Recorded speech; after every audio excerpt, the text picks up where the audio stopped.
Hi ಎಲ್ಲರಿಗೂ ನಮಸ್ಕಾರ. Welcome to Sanvi's kitchen world. ಇವತ್ತಿನ ವಿಡಿಯೋದಲ್ಲಿ ಆರೋಗ್ಯಕರ, ರುಚಿಕರ ಮತ್ತು ತುಂಬ ಈಸಿಯಾಗಿ ಮಾಡಬಹುದಾದ ಬೂದುಗುಂಬಳಕಾಯಿ ಪಲ್ಯ ಹೇಗೆ ಮಾಡೋದು ಅಂತ ನೋಡೋಣ. ಬೂದುಗುಂಬಳಕಾಯಿನ ತಿನ್ನೋದಿಲ್ಲ ಅಂತ ಹೇಳೋ ಮಕ್ಕಳು ಕೂಡ ಈ ರೀತಿಯಾಗಿ ಮಾಡಿದರೆ ಖಂಡಿತ ಇಷ್ಟಪಟ್ಟು ತಿಂತಾರೆ. ಚಪಾತಿ, ರೊಟ್ಟಿ ಅಥವಾ ದೋಸೆ ಜೊತೆ ಇದು ಸೂಪರ್ ಕಾಂಬಿನೇಷನ್.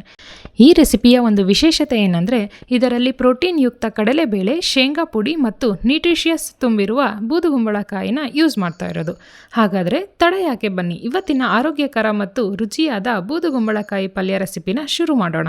ಸ್ನೇಹಿತರೆ, ಬೂದುಗುಂಬಳಕಾಯಿ ದೇಹಕ್ಕೆ ತಂಪು ನೀಡುವ ಒಂದು ತರಕಾರಿಯಾಗಿದೆ.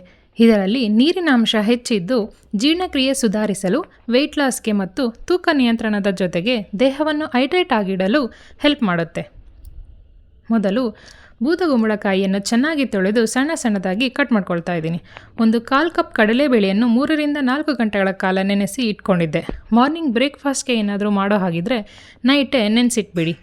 ಈಗ ಒಂದು ಬಾಣಲೆಗೆ 2 ಟೇಬಲ್ ಸ್ಪೂನ್ ಎಣ್ಣೆ ಬಿಸಿ ಮಾಡಿ ಅದಕ್ಕೆ ಸಾಸಿವೆ, ಜೀರಿಗೆ ಹಾಗೂ ಕರಿಬೇವನ್ನ ಹಾಕಿ ಒಗ್ಗರಣೆ ಮಾಡ್ಕೊಳ್ಳೋಣ.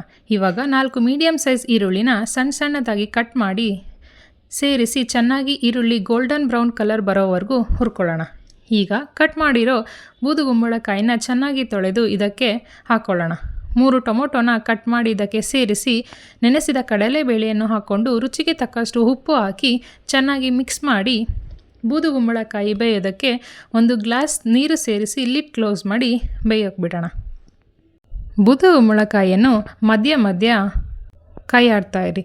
ಬೂದುಗುಂಬಳಕಾಯಿ ಸಾಫ್ಟಾಗಿ ಬೆಂದ ಮೇಲೆ 1 ಟೇಬಲ್ ಸ್ಪೂನ್ ಖಾರದ ಪುಡಿ, ಅರ್ಧ ಟೇಬಲ್ ಸ್ಪೂನ್ ಧನಿಯಾ ಪುಡಿ ಹಾಗೂ 1/4 ಟೀ ಸ್ಪೂನ್ ಅರಿಶಿನ, 1 ಟೇಬಲ್ ಸ್ಪೂನ್ ಶೇಂಗಾ ಪುಡಿ ಹಾಗೂ 1 ಟೇಬಲ್ ಸ್ಪೂನ್ ಹುರಿಗಡಲೆ ಪುಡಿ ಹಾಕಿ ಚೆನ್ನಾಗಿ ಮಿಕ್ಸ್ ಮಾಡ್ಕೊಳ್ಳೋಣ.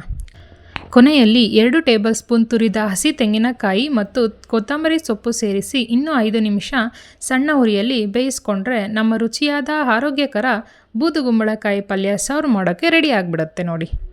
ಈ ಪಲ್ಯದಲ್ಲಿ ಬಳಸಿರುವ ಕಡಲೆಬೇಳೆ ಮತ್ತು ಶೇಂಗಾ ಪ್ರೋಟೀನ್ನ ಉತ್ತಮ ಮೂಲಗಳಾಗಿದ್ದು ಮಕ್ಕಳ ಗ್ರೋತ್ಗೆ ಮತ್ತು ದೇಹದ ಶಕ್ತಿಯನ್ನು ಹೆಚ್ಚಿಸಲು ಹೆಲ್ಪ್ ಮಾಡುತ್ತೆ. ಈ ರೆಸಿಪಿ ನಿಮಗೆ ಇಷ್ಟವಾದರೆ ಪ್ಲೀಸ್ ಒಂದು ಲೈಕ್ ಮಾಡಿ, ಶೇರ್ ಮಾಡಿ. ಇನ್ನೂ ಹೆಚ್ಚಿನ ಹೊಸ ರೆಸಿಪೀಸ್ಗಾಗಿ ಸಾನ್ವಿಸ್ ಕಿಚನ್ ವರ್ಲ್ಡನ್ನು ಸಬ್ಸ್ಕ್ರೈಬ್ ಮಾಡಲು ಮರಿಬೇಡಿ. ಮತ್ತೆ ಮುಂದಿನ ಹೊಸ ರೆಸಿಪಿಯೊಂದಿಗೆ ಭೇಟಿಯಾಗೋಣ. ಧನ್ಯವಾದಗಳು.